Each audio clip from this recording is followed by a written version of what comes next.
Human beings have long believed themselves to be the centerpiece of the universe, particularly Judeo-Christian religions who believed in a literal version of the Bible which proclaimed that man alone had dominion over the animal and over the earth. Western cultures also believed their philosophers from Galileo to Descartes, who declared that nature was both distinct from and dependent on the superior human mind, and therefore subject to human will. These beliefs led to man's dominion over all living and non-living things, wreaking havoc with the world's natural systems. Climate change has become a dark and uncontrollable force created by man's insatiable appetite for materials, wealth, and comfort. Cows have been part of present-day nature for over 10,000 years, doing everything from toiling in fields for humans to providing them milk and meat. Yet over the last 2 or more decades, it has been increasingly clear that cows are significant and unwilling participants in the devastating global impacts of climate change that result from raising and slaughtering cattle for food. Now, environmentalist Dennis Hayes, author of the book Cows, gives us his perspective on the dairy industry and its environmental impacts. Hi, I'm Dennis Hayes. I was the national coordinator of the first Earth Day back in 1970, founded the Earth Day Network, and with my wife co-authored a book called Cowed, the impact of 93 million cows on America's health, culture, politics, economy, and environment.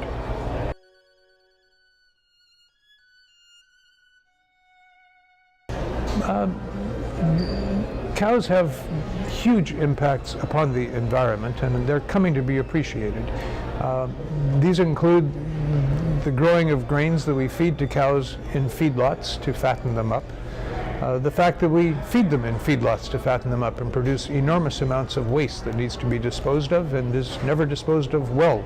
It's always put into lagoons, and the lagoons always eventually leak.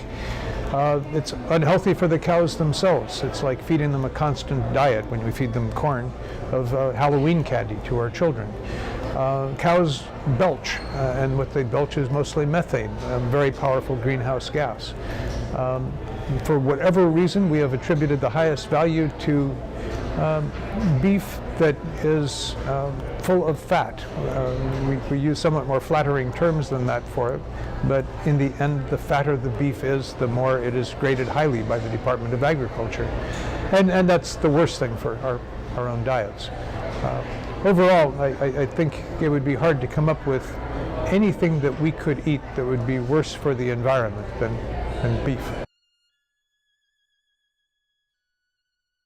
The biggest impact of cows on water quality, well, the two biggest impacts are, one, the extraordinary amount of water that is used to grow the crops to feed cattle in feedlots. Much of the American Midwest recovered from the Dust Bowl by pumping water out of the Ogallala. The Ogallala is a fossil aquifer. It does not recharge, certainly not on the time scales that we are pumping the water out of it. So as a consequence, we are going to be facing another Dust Bowl, and that's all to grow corn, or mostly to grow corn and soybeans for the cattle industry.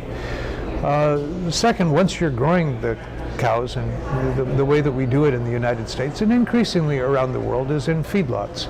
And there you get the waste from cows, the manure that is produced, that if they were out grazing on pastures would be distributed over broad areas and just become fertilizer. When it is hundreds of thousands of cows, or tens of thousands of cows in concentrated feedlots, there is no way economically to distribute those nutrients back out to places where they can actually be useful as opposed to waste. So we stick them in what some public relations genius called lagoons, and lagoons are these enormous odoriferous ponds filled with cow manure, and eventually they almost all leak. Well, if you look at the climate crisis, it is dominated by greenhouse gases, and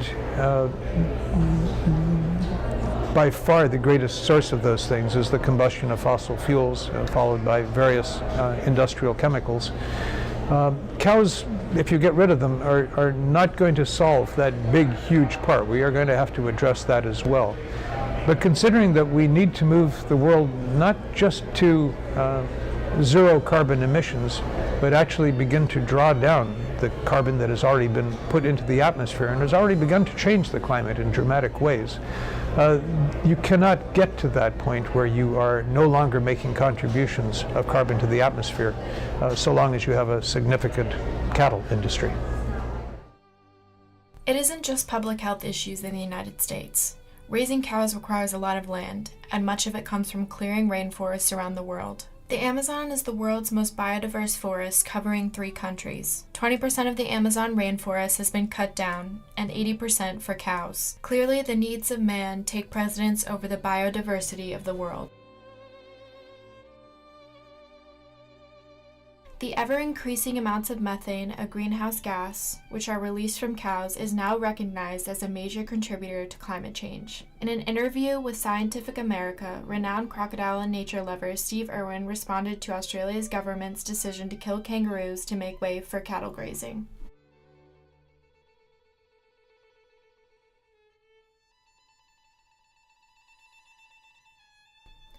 Finally, we arrive at the health implications of the planet. They are staggering, and not just for humans, but the entire world's ecosystems. More than 9 billion farm animals were slaughtered in the United States alone last year, and Americans and other countries use antibiotics in farm animals, particularly in cows, that find their way into our food, water, and our bodies. And the damage causes to biodiversity and water from cow waste and grazing are also staggering.